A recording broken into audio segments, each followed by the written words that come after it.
तो जहां आज गुजरात में दूसरे चरण का मतदान चल रहा है, इसी के साथ 5 राज्यों में 7 विधानसभा सीटों पर उपचुनाव भी हो रहा है।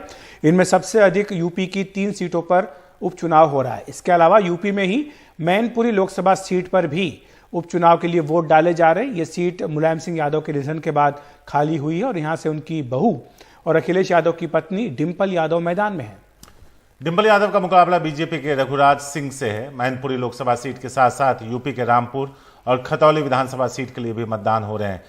आजम खान की वजह से ये सीट आपको बता दें कि खाली हुई है, लेकिन यहां पर ये देखना होगा अखिलेश और संकेत कि 2 सीटें हैं जिस पर सबकी नजर रहेगी। एक तो मैनपुरी, क्या होता है, दूसरा रामपुर, क्या आजम खान अपना वो गढ़ बचाए रखने में कामयाब होते हैं या नहीं।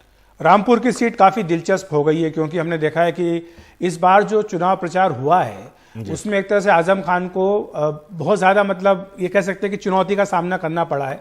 और दूसरी बात ये भी कि कई जो मतदाता हैं रामपुर में वो ये कह रहे हैं कि ये जो रामपुर के ऊपर ठप्पा लगा हुआ है कि आजम खान का गढ़ है, क्या इससे मुक्ति पाने का भी एक मौका उनके लिए है, क्योंकि ये सीट आप जानते हैं कि आजम खान को डिस्क्वालीफाई करने के बाद ही खाली हुई है और इसीलिए यहाँ पर क्या परिणाम आता है ये देखने की बात होगी।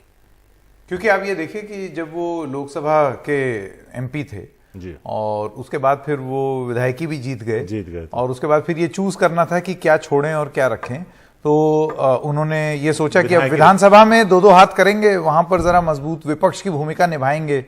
और फिर लोकसभा के उपचुनाव हुए, उसमें भी समाजवादी पार्टी हार गई, हाँ, जो उनका कैंडिडेट था। तो ये बहुत साफ मकसद दिखता है भारतीय जनता पार्टी की तरफ से कि आजम खान की जो आइडेंटिटी रामपुर के साथ जुड़ी हुई है उस आइडेंटिटी को खत्म करना है, उसको हटाना है। एक और जो दिलचस्प चुनाव है जिस पर कि कब नजर लगाई जा रही है वो है उड़ीसा का पद्मपुर।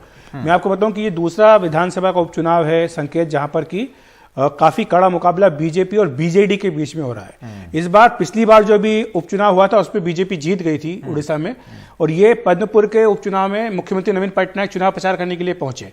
अमूमन कभी ऐसा होता नहीं कि उपचुनाव के लिए सीएम नवीन पटनायक जाए, लेकिन इस बार वो जा रहे, तो एक बड़ी चुनौती पद्मपुर में भी बीजेपी बीजेडी को दे रही है। और यहाँ धर्मेंद्र प्रधान जो हैं वो अपनी पूरी ताकत लगा रहे हैं और एक तरह से ये चुनाव के बाद काफी हद तक तस्वीर साफ हो जाएगी कि 2024 में उड़ीसा में किस तरह का मुकाबला रहने वाला है।